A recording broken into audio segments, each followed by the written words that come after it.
EVM के ऊपर सवाल उठाने वाले लोग हैं, मैंने 4 रोज पहले कहा था, जो यहाँ पर सर्वे की रिपोर्ट आ रही थी, उस सर्वे की रिपोर्ट के अंदर एक तरफा कांग्रेस के पक्ष में माहौल था।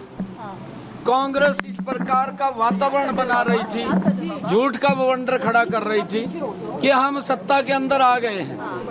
और मैंने बार बार इस बात को कहा, मेरी कोई भी बाइट आपने देखी होगी, सुनी होगी, मैंने ये बात कही है कि हमने इतना काम किया है पिछले 10 वर्षों में आदरणीय मोदी जी के नेतृत्व में, और मुझे पूर्ण विश्वास है कि हरियाणा के अंदर तीसरी बार बहुत बड़े मैंडेट के साथ एक तरफा जीत भारतीय जनता पार्टी की होगी, और वो साबित हरियाणा के लोगों ने कर दिया है।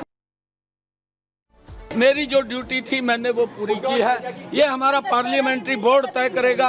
अभी हमारे ऑब्जर्वर भी आएंगे, वो ऑब्जर्वर और मुझे नहीं मालूम है, वो केंद्र तय करेगा, हमारा पार्लियामेंट्री बोर्ड तय करेगा।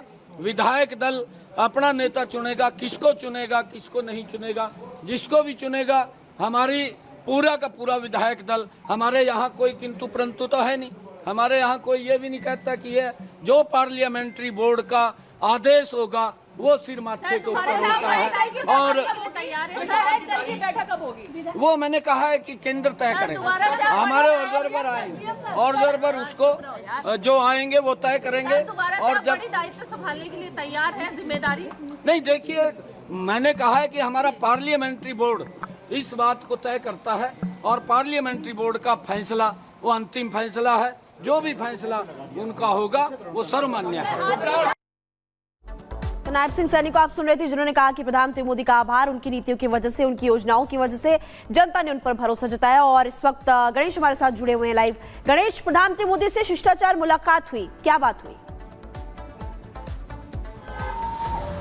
देखिए, प्रधानमंत्री नरेंद्र मोदी से हरियाणा के जो सीएम है नायब सिंह सैनी की उनकी मुलाकात होती है, शिष्टाचार मुलाकात होती है। हरियाणा में बीजेपी की इतनी बड़ी जीत के बाद ये पहली मुलाकात होती है।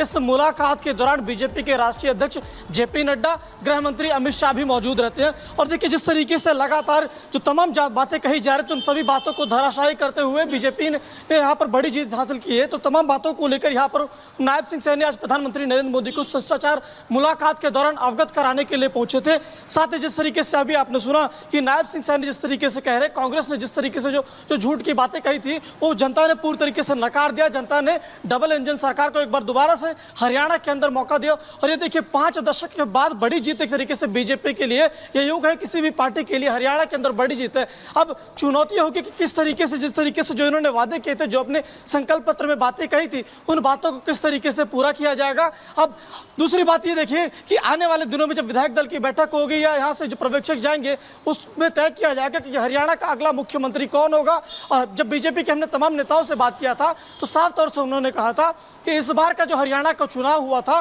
वो नायब सिंह सैनी को चेहरा रख के एक तरीके से हरियाणा में लड़ा गया था। अब देखने वाली बात होगी कि हरियाणा का अगला मुख्यमंत्री ये कौन बनता है। ये आने वाला वक्त 1-2 दिन के अंदर तस्वीर इसकी भी साफ होती हुई नजर आएगी। जिस तरीके से नायब सिंह सैनी खुद कह रहे हैं, जो हमारे अंदर जो विधायक दल का नेता होता है पार्टी में, वो पार्लियामेंट्री बोर्ड तय करती है तमाम लेकर सवालों जो हमसे पूछे जाते। रही बात बैठक की, तो बैठक यहाँ पर करीब 1 घंटे तक प्रधानमंत्री आवास के अंदर चली है। बीजेपी के जो तीनों बड़े नेता हैं प्रधानमंत्री नरेंद्र मोदी के आवास पर मौजूद थे, खुद अमित शाह, जेपी नड्डा और प्रधानमंत्री। और मुलाकात के अंदर लगातार बता रहे हैं कि आखिरकार अब आगे क्या होने वाला है और क्या कुछ चल रहा है, लेकिन मुलाकात बेहद खास थी। और आपने देखा उसके बाद कैसे प्रधानमंत्री मोदी से मुलाकात करने के बाद नायब सिंह सैनी मीडिया से मुखातिब हुए, और मीडिया से मुखातिब होते हुए उनकी तरफ से कहा गया कि अब आगे फैसला आला कमान को लेना है। तो चलिए गणेश आपको जानकारी दे रहे थे, लेकिन अब जरा आपको बता देते हैं कि कैसे ये जीत अपने आप में बहुत बड़ी बात है भारतीय जनता पार्टी के लिए, और कैसे 57 सालों का जो हम बता रहे हैं कि इतिहास बदल दिया गया। देखिए, बीजेपी की 39.89% जो सीट की यहाँ बढ़त रही है, यहाँ पर 3.5% बढ़ोतरी हुई है सीट्स में। यानी पिछले जो मुकाबले चुनाव इन्होंने लड़े थे उससे बेहतर हालात में इस बार ये रिजल्ट आए हैं। जबकि ये कहा जा रहा था कि एंटी इनकम्बेंसी फैक्टर है। वहीं आपको बताएं, कांग्रेस 39.09% पर थी और यहां पर 11% की बढ़त यहां होती दिखाई दे रही है। तो ये बड़ी खबर आपको बता रहे हैं। जिस तरह अभी जीत हुई है उससे मनोबल बढ़ा हुआ है हरियाणा में। जो कार्यकर्ता और नायब सिंह सैनी को आप देख रहे हैं, जिनको बदला गया और उनको ये जिम्मेदारी दी गई, साइलेंटली उन्होंने सब कुछ बदला है, क्योंकि कहा यह जा रहा था कि इमोशंस भारतीय जनता पार्टी के फेवर में उस वक्त नहीं थे जब ये तब्दीली की गई थी, नाराजगी थी, और उस नाराजगी को बदलकर कैसे उन्होंने सब कुछ बदला है ये हम आपको बता रहे हैं। और इस बीच आपको बताएं कि मुख्यमंत्री कौन बनेगा इसको लेकर भी चर्चा हो रहा है। आपको बताएं चुनाव में जीत के बाद बीजेपी नेता और हरियाणा के पूर्व गृह मंत्री अनिल विज ने भी रोड शो किया, रिपब्लिक भारत से बात भी की और उन्होंने बताया कि कैसे ये जीत उनके लिए बहुत महत्वपूर्ण है। सुनिए जरा। क्या कहना चाहेंगे, जनता का कैसे धन्यवाद करेंगे?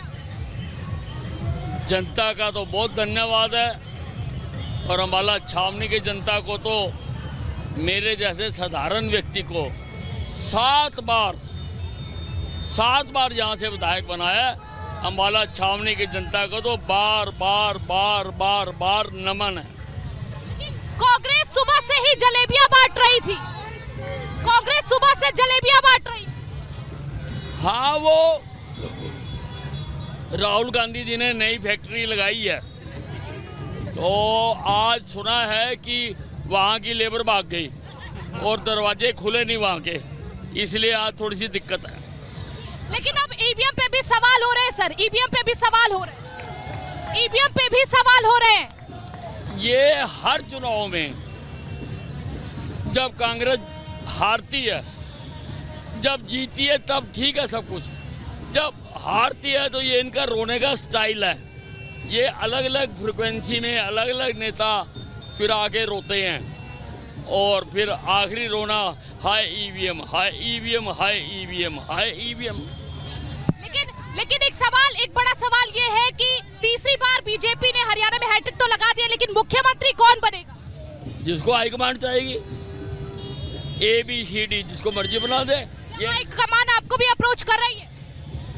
नहीं, अगर मुझे कहेंगे तो मैंने किसी पार्टी के डायरेक्टिव को आज तक मना नहीं किया। अगर मुझे कहेंगे तो मैं भी इनकार नहीं करूंगा और हरियाणा को हिंदुस्तान की सर्वश्रेष्ठ स्टेट बना के दूंगा। लेकिन अगर नायब सिंह सैनी को बनाते कोई ऐतराज तो नहीं होगा? नहीं, जो हाईकमांड करे, मुझे तो जहाँ खड़ा कर देगी मैं वहीं से चक्के मारूंगा। बीजेपी नेता अनिल विज को आप सुन रहे थे, जो गदगद नजर आए, खुश नजर आए, लेकिन हरियाणा में नंबर आए। अब महाराष्ट्र पर असर देखने को मिलेगा, कैसे आपको जानकारी देते हैं। हरियाणा के नतीजों का महाराष्ट्र पर असर संभव है। हरियाणा के नतीजों से कार्यकर्ताओं का जोश और ज्यादा बढ़ेगा। बीजेपी पूरी तैयारी के साथ जीत की हुंकार भरेगी। अपने दम पर सरकार बनाने पर पूरी कोशिश रहेगी भारतीय जनता पार्टी की। मोदी के कामों के आधार पर वोट मांगते हुए भारतीय जनता पार्टी के जो उम्मीदवार है, नेता है, वो उस वक्त पे नजर आएंगे। तो इसलिए हम कह रहे हैं कि हरियाणा में नंबर अच्छा है, परिणाम अच्छा है और अब कहीं ना कहीं मनोबल बढ़ते हुए नजर आ रहा है भारतीय जनता पार्टी का।